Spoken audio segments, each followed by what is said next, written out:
mengenali, oh begini toh ceritanya versi buku ini tentang sejarah bangsa ini. Kita nggak banyak kenal hari ini, nggak banyak kenal, Pak. Musibah besar, ya kan? Saya datang ke sebuah kabupaten yang dulunya adalah sebuah kesultanan Islam besar di negeri itu, di kabupaten itu. Yang hadir adalah para guru, bukan orang umum, para guru, nggak tanggung-tanggung, guru sejarah Islam. Coba kurang apa sekarang?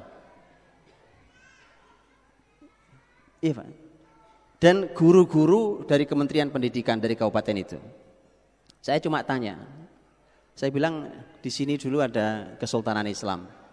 Mereka tahu semua, wong gedung kerajaannya aja masih ada, gedung kesultanan saja masih lengkap, utuh ada, dengan peninggalan-peninggalan yang juga masih lumayan banyak. Saya tanya beberapa hal, tidak ada yang tahu, Pak. Saya tanya beberapa hal, tidak ada yang tahu. Hal yang paling sederhana mereka sudah tidak tahu.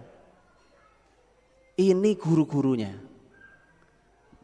Antum bisa bayangkan kayak apa tuh kualitas murid-muridnya kan? Jadi kita ini harus ada sebuah gerakan yang sangat serius, bertahap tetapi sangat masif dan terstruktur sangat baik tentang mengenalkan kembali siapa kita, Pak. Sekali lagi orang yang kenal nasabnya, tanyakan ke Ustadz Maman yang pakar fikih nih, bahwa namanya nasab, hifdzun nasab itu bagian dari al-asasiyat al-khamsah. Satu dari 5 hal yang paling mendasar yang harus dilindungi oleh syariat ini. Apapun yang merusak nasab pasti akan diharamkan oleh syariat. Mengapa sampai sebegitu hebatnya nasab dilindungi? Karena tadi, Pak, nasab itu subhanallah akan mewariskan banyak hal. Kan kita suka mendengar, saya sering sampaikan, kita suka mendengar ada namanya penyakit turunan, gitu ya. Para dokter suka bilang ini ada berpotensi, nah gitu ya. Berpotensi sekian kali lipat dibanding yang lain karena dia punya keturunan riwayat penyakit ini dari bapak, neneknya segala macam, kakeknya. Saya cuma katakan, mengapa cuma penyakit yang berketurunan? Kenapa bukan kebaikan, potensi kemuliaan, kebesaran, keahlian, betul? Iya, Pak. Dan itu dia, makanya sampai sekarang kalau antum melihat ini pemetaan mudah, dan kita sekarang juga sudah tidak, nasab kita ujungnya di mana kan kita juga sudah nggak tahu kan. Antum nih nasabnya sampai Ciung Wanara apa sampai apa tuh namanya? Itu nama-nama raja Tanah Pasundan dulu aneh-aneh dulu namanya, Pak.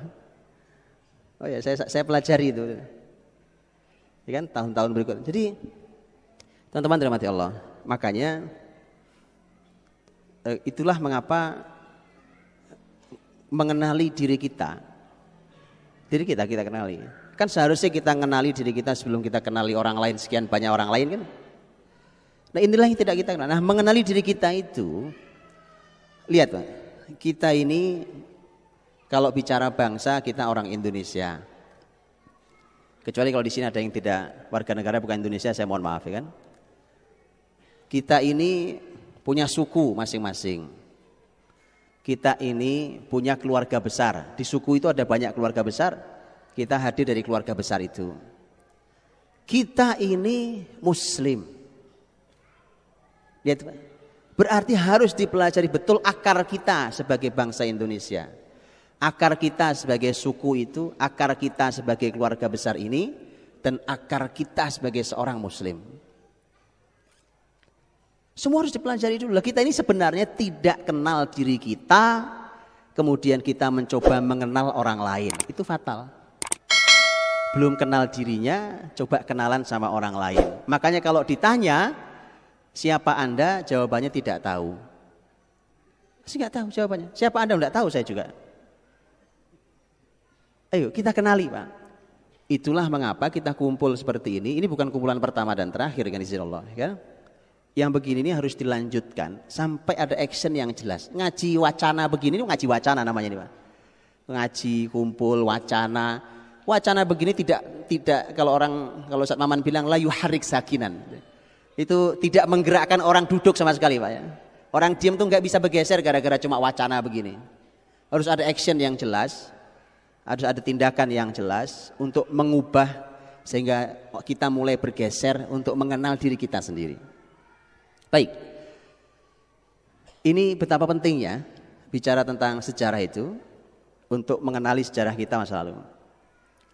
Sebelum saya masuk ke Rasul SAW yang kurikulumnya sepertiga kurikulumnya adalah sejarah. Ya, sebelum bicara itu, saya ingin perdalam sedikit tentang kalimat saya tadi sebagai bangsa Indonesia, sebagai suku, sebagai keluarga, sebagai Muslim. Kita hari ini diarahkan dan sayangnya mau diarahkan, itu sayangnya, kepada hal-hal yang rumit, sulit, tetapi kita malah menghindari sesuatu yang mudah, Pak. Apa maksudnya? Saya berikan contoh, Pak. Saya berikan contoh. Kalau seseorang belajar tentang nasabnya dengan baik, saya ini keturunan siapa?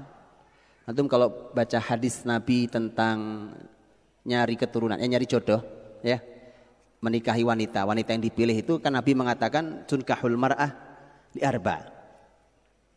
Salah satunya Nabi menyebut linasabiha. Dalam riwayat lain bukan linasabiha tapi lihasabiha. Ternyata nasab sama hasab itu beda. Tapi satu hal yang terangkai. Kalau nasab itu saya keturunan siapa? Saya bin siapa, terus gitu. Itu namanya nasab. Rangkaian silsilah keturunan itu namanya nasab. Tapi kalau hasab, para ulama mengatakan pakai hasab itu artinya adalah apa karya besar nasab ini. Itu aja kita belum selesai PR-nya kan? Ayo coba angkat tangan. Siapa yang mampu mendeteksi di keluarga masing-masing, ya kan? Mendeteksi, Pak, saya ini anaknya ini, bin ini, akhir nasab saya di sana dan keluarga saya itu ternyata punya nasab kelebihannya apa? Saya mau tanya, Pak, di sekolahan atau di kampus mana yang ada PR untuk nyari nasabnya? Itu kenapa saya bilang tidak menarik pendidikan negeri ini kalau dengan cara seperti ini, Pak. Kita itu tidak kenal diri kita sendiri. Bangsa Indonesia tidak kenal bangsa Indonesia sendiri. Kemudian kita bicara dengan bangsa lain. Makanya sesuatu tanpa akar itu pasti ikut kemana angin bertiup. Karena nggak ada akar yang mencengkram. Baik, tidak ada. Antum kalau lihat akar mencengkram, Pak, itu mau angin bertiup sekencang apapun dia kokoh sebagai pohon yang kuat. Itu. Kita kan enggak kan? Trennya Jepang. Ya, tren Korea. Ya, bangsa tanpa akar tuh begitu. Trennya Eropa, tren Amerika, tren Arab. Itu bangsa tanpa akar. Gitu ya? Itulah makanya, ayo kita ubah sekarang, Pak. Kita ini semakin tidak dikenalkan pada bangsa ini. Saya ketemu dengan orang sudah tua sekali. Usianya sudah kurang lebih 70 tahun, Pak. Masya Allah orang baik, lalu zakirallahi ahada. Masya Allah orang yang berjuang di Islam juga luar biasa di negeri ini. Beliau cerita dulu, Ustadz, di zaman saya sekolah, berarti kan sekolahnya sudah jauh lebih dulu dari kita. Itu sampai ada pelajaran mengenali hasil bumi Indonesia. Makanya sekarang hasil bumi dirampok sama bangsa lain. Oh, kita nggak tahu kok, ya kan? Mana kita tahu di wilayah sekitar kita aja kita nggak tahu apa hasil buminya sebenarnya. Itu sampai dikenali, ada pelajarannya khusus untuk mengenali itu. Apa saja sih? Itu dikenalkan, bukan usia kampus sudah ketuaan. Bukan usia kampus, kelamaan, Pak, keburu dirampok. Kelamaan kurikulum itu. Betul kan? Dia punya kesadaran tentang, ini negeri saya ini. Ini negeri saya. Antum sekarang baru sadar kenapa kita mudah ditipu. Kita diajak dengan tren bangsa ini. Saya belum bicara Islam ini. Saya belum bicara Islam. Kalau bicara Islam lebih musibah lagi kita. Baik, makanya sekali lagi bahwa ngaji wacana seperti ini harus dituntaskan sampai action. Tentu kita perlu tahapan. Insya Allah kita jalani tahapannya sehingga dengan izin Allah ada yang berubah.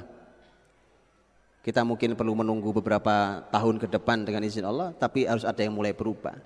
Kalau begini terus makin hari kita makin tidak kenal diri kita sendiri.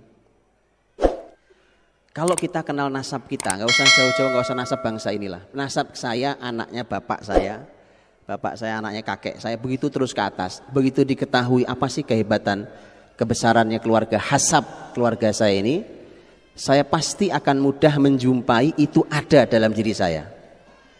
Antum nanti cek itu dengan sangat mudah di anak-anak kita, ya kan? Bayangkan ini saya katakan, kita ini diajak untuk berilmu sangat sulit, untuk mengenali potensi anak-anak kita. Ilmunya susah banget, ya kan? Itu hanya orang tertentu yang bisa mengenali potensi anak-anak. Kenapa, Pak?